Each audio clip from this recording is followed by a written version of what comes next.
Hi, today we're going to be talking about the problem of evil. I want to discuss Augustine's Confessions, books 5 through 9, but rather than doing it book by book, I want to go by certain themes that are developed throughout these books. It is one thing to track biographically what's happening in his life, going from Carthage to then Rome to Milan, and there are interesting things about that, about the friendships he forms, about the reasons he makes certain decisions. But rather than go through in that sort of biographical way, I want to focus on certain philosophical themes that pop up in several of the different books of the Confessions and that relate to larger themes in his philosophy. So today let's focus on the problem of evil. It's something that comes up in Book 5 itself. He was in Carthage, then he decided to teach rhetoric in Carthage, but his students were remarkably ill-behaved. I once tried to teach 8th and 9th graders, so I understand what that can be like. He then decided to move to Rome, where the students were much better behaved.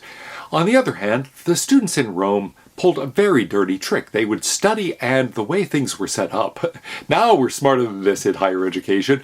We require that people pay their tuition at the beginning, and we throw them out if they don't. But then the custom was that people would pay the tuition fee to the teacher, and they paid it directly to the teacher, not to some institution, but they paid it on the last day. Well, people would go through the entire course and then drop out right at the end and not pay the fee. This was not a problem just for Augustine, it was a problem common to the teachers in Rome. So he decided he had had enough of that and went on to Milan, hoping to find a government job, and we'll talk later about some of those aspects. But throughout his time, in these transitions, he was getting more and more dissatisfied with his own philosophical view. He ended up in a form of skepticism, and we'll talk about that in a separate lecture. But what I want to focus on now is his Manichaeanism. He had left Catholicism and had left Christianity in general over the problem of evil. It bothered him to think how a good God could create a world that contained evil. And in these books, he explains in part why he became dissatisfied with the Manichaean idea that there are two great forces in the universe, one for good and one for evil, that this world is a battleground between them. And instead he began to think, no, there's something wrong with that entire picture. So let's join his thinking on this question in Book 5. He says, I also believed that evil is a kind of material substance with its own foul and misshapen mass, either solid, which they used to call earth, or thin and subtle as the body of air. They imagined it to be a malignant mind creeping through the earth. And since piety, however bizarre some of my beliefs were, forbade me to believe that the good God had created an evil nature, I concluded that there are two opposed masses, both infinite, but the evil rather smaller, the good larger. And of this pestilential beginning, other blasphemous notions were the corollary. So that was the Manichaean faith. The idea is we have to have some kind of explanation for evil.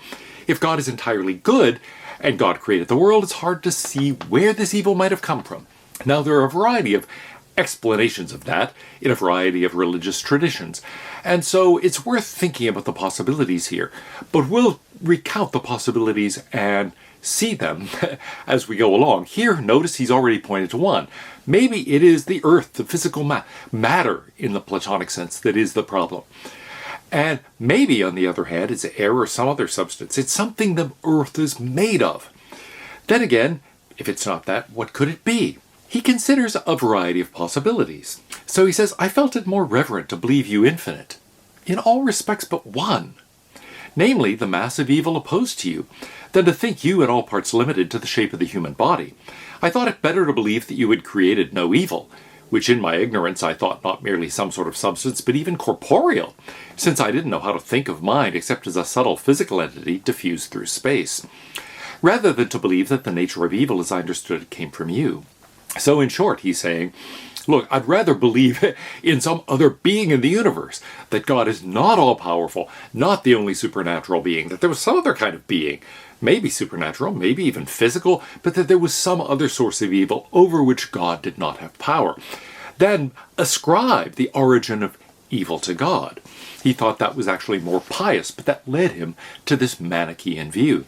Given that, how does he overcome this? How does he get out of this and begin to get a sense that there is another possible solution? Here's one way to think about the problem. We've talked about Aristotle's four causes, and he's thinking of God here as something like the omniscient, well, he'd like to think omnipotent, but he now doubts it, creator of the universe. But evil is there in the universe. So how do we explain that evil? Well, if Aristotle's right, there are only four possible explanations. So one of them is that God, that efficient cause of the universe, the creator, was evil, intended to create evil. But he says that seems incompatible with the thought that God is entirely good. He can't think that. What about the formal cause? Maybe the design was flawed. The design has evil within it.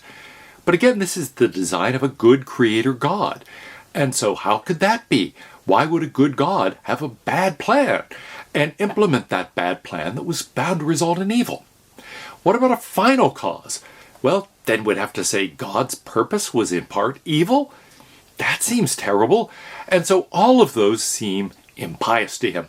So what's the only other alternative? It's that the material cause, the material explanation, the matter out of which the universe is built, is flawed in some way. And that was the view of a lot of Platonists, a lot of Gnostics. There's something wrong with matter itself. Now, ultimately, it's hard to explain exactly what's wrong with that view because, after all, there isn't really an account within Gnosticism or even Platonism of the exact nature of matter. Nevertheless, it's a disturbing thought. After all, why would an ideally good builder with a perfect plan and with excellent purposes choose lousy raw materials? If God is all-powerful, why couldn't God create better materials? And so, Augustine at this stage wasn't tempted by the Gnostic solution or the standard Platonic solution. Instead, he thinks, well, yeah, an entirely good being that was all-powerful would not choose an inferior building material to construct the universe from. That can't be the right source. Even if in some sense evil is a corporeal thing, it can't be because of flaw in the matter itself, and that we get evil out of the activities of an entirely good God. At least, if that God is all-powerful. But what if that God is not all-powerful? What if God is at battle with an evil counterpart? Someone who is, one hopes in the Manichaean scheme, less powerful, but nevertheless is independent, over which God does not have control. Then we could say, God is not responsible for the evil. It is this other being, this devil, that is responsible for the evil. And it is the devil, perhaps, that forces God to use bad materials, or maybe the devil screws things up, is messing with the plan, is messing with the purposes, is messing even with God's creative activity itself. Well, that seems like a more convenient, and he thinks for quite a while, a better explanation. So we don't have to attribute the source of evil to the efficient cause, or the formal cause, or the final cause, all of which he wants to attribute to an entirely good God. He isn't stuck with saying an entirely good God, all-powerful, nevertheless selects lousy material, as he sees the Platonists and Gnostics as having to say. So what does he say? There has to be some other being that is not good, some other being that's working against that entirely good God. Nevertheless, he eventually decides that's not a very satisfying solution either. Now, in part, it's because of the Manichaean attitude toward all sorts of other things. As he points out here, there are a variety of repugnant conclusions that follow from that, or repugnant corollaries. And so he finds increasingly that he can't make either emotional or intellectual sense of those. I'm not going to go through all of those. Many of them have to do with the interpretation of biblical stories and the interpretation of history and a variety of other things that are at a level of detail that I don't want to go into right now. However, there is something important that emerges because he decides there's another way of looking at this. Although I affirmed and firmly held divine immunity from pollution and change and the complete immutability of our God, the true God who made not only our souls but also our bodies, and not only our souls and bodies but all rational beings and everything, yet I had no clear and explicit grasp of the cause of evil. Whatever it might be, I saw it had to be investigated if I were to avoid being forced by this problem to believe the immutable God to be mutable. Otherwise, I might myself become the evil I was investigating. Accordingly, I made my investigation without anxiety, certain that what the Manichees said was untrue. With all my mind, I fled from them, because in my inquiry into the origin of evil, I saw them to be full of malice, in that they thought it more acceptable to say your substance suffers evil than that their own substance actively does evil. I directed my mind to understand what I was being told, namely, that the free choice of the will is the reason why we do wrong and suffer your just judgment. Now here he's thinking about what is classically known as the Freewill Defense. Perhaps God did create an entirely good universe on a perfect plan with an excellent end, and used the best materials that could be used for such a project. Nevertheless, he created us with free will, and we commit evil acts. And so the Freewill Defense says, look, evil is in the world because of original sin. Think of at the beginning of Genesis. God created the heaven and the earth and saw that they were good. And yet, then, very soon afterward, there is evil in the world. How did that happen? The story of Adam and Eve and the fall is meant to account for the origin of evil. We sinned. It was our free will that was used in the wrong kind of way. Well, that is a solution that many philosophers have advocated. It's an appealing theodicy. A theodicy is simply an explanation for the existence of evil, given a world created by an entirely good God. But Augustine finds he can't rest content with that. Now, he does believe, in the end, in the doctrine of original sin. He does think that some evil is introduced into the world by us. But it's hard to explain that all evil is introduced that way. There are moral evils, crime, war, murder, a variety of other things that we do. But there are all sorts of natural evils, disease, death itself, and of course other things like hurricanes, tornadoes, wildfires, tsunamis, a variety of things like that. But in the end, it is our own mortality, our own vulnerability, you might say, to pain, to disease, to deterioration, to death. That is really the problem. And that's not something we directly do. Perhaps it's the consequence of original sin. But it's hard to explain exactly how that goes. Augustine has a deeper worry about it, though. Who made me? Is it not my God? Not only good, but the supreme good? Why then have I the power to will evil and reject good? Is it to provide a reason why it is just for me to undergo punishments? Who put this power in me and implanted in me this seed of bitterness, when all of me was created by this very kind God? Now this is what bothers him.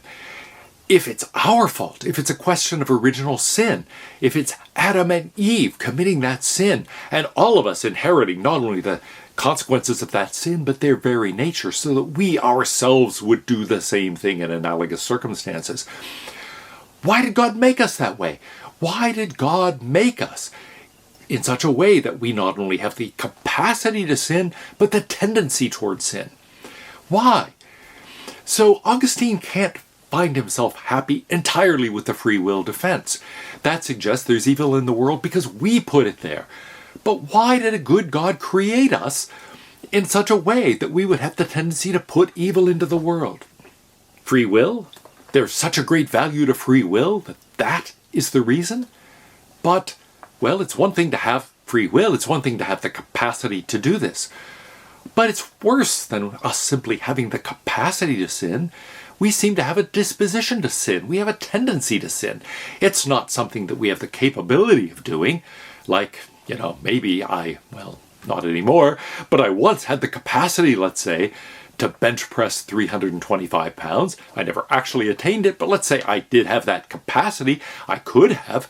Still, relatively few people can do that. And so you might say, well, yes, human beings have that capacity, but actually few of us actualize it. Why isn't sin like that? The sort of thing that, well, you can sin. Yes, you have the capacity for sin, but look, almost nobody does it. It's a very rare thing. Why isn't it more like that? But instead, sin seems ubiquitous. It's all around us. Why did God make us with such a strong tendency to sin?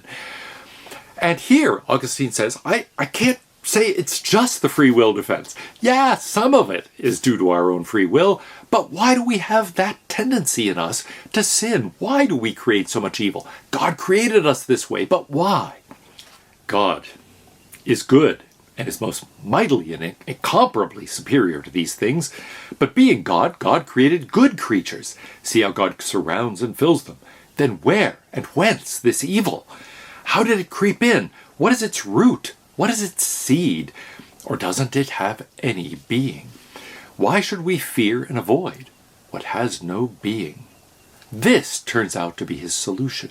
He reads Plotinus and realizes that there's another possibility in Platonism. We don't have to say that the problem is simply human free will. We don't have to say that it's just the nature of matter. We can say instead, since after all it's God choosing the matter and God choosing to create us in such a way that we have not just a capacity but a tendency to sin, we can say, look, here's another possible solution. Evil doesn't exist. Now, at first glance, you'd say, what do you mean? There are natural evils. There are moral evils. We just agreed on that. Crime, war, murder, tornadoes, tsunamis, disease, death. Ah, but wait. What if we think of those not as something in the world, but as something not in the world, as a lack, as an absence, as a privation? Everything God creates is good, but there's a gap. There is a gap between what God creates and perfection. Where does evil come from? Since the good God made everything good. Certainly the greatest and supreme good made lesser goods, yet the Creator and all that he created are good. What then is the origin of evil? Is it that matter from which he made things was somehow evil? He gave it form and order, but he left it in an element which he could not transform into good? If so, why? Was he powerless to turn and transform all matter so that no evil remained, even though God is omnipotent? So that's not satisfying. Why even use matter at all? Why not just create it out of something else? In any case, it seems like that's not a possible solution. God didn't create evil. There is no evil. There's no evil to be created. Now, at first glance, you do say, that seems absurd. But here's one way of thinking about it. God created everything good. However, it's impossible for God to have created a perfect world. Why? God is the perfect being, and there can be only one perfect being. There cannot be two beings that are omnipotent, for example. After all, one would have the power to destroy the other would have the power not to be destroyed by that one. So there can't be more than one omnipotent being.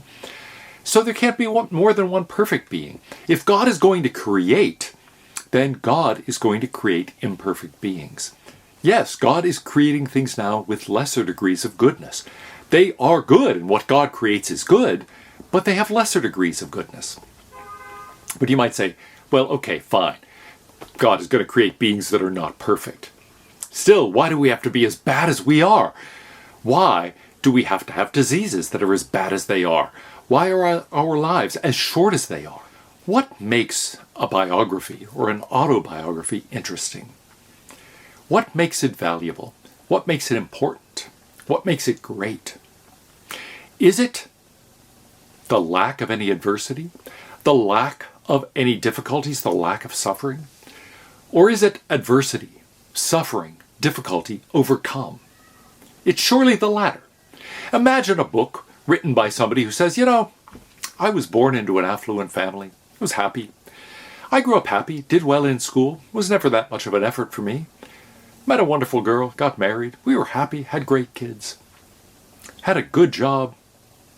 The end.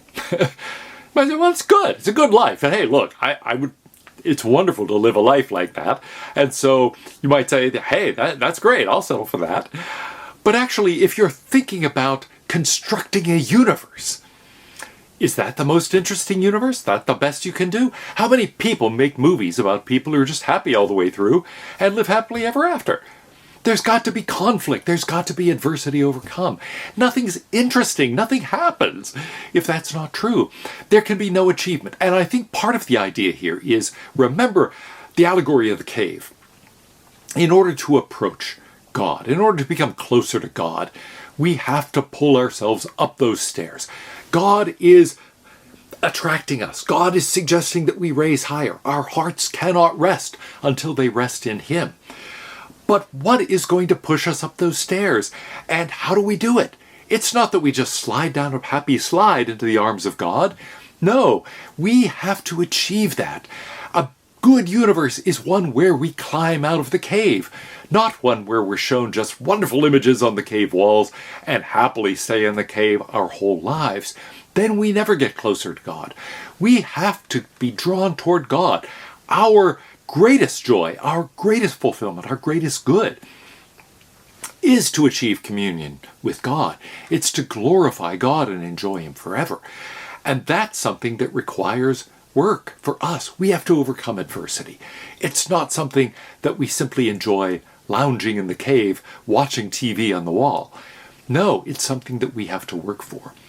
And so I think the larger picture here is one that suggests that not only is it a better universe with imperfect beings in it, even beings as imperfect as we are, but a universe in which we have to suffer, in which we have to endure pain, in which we have to fight, overcome adversity, struggle.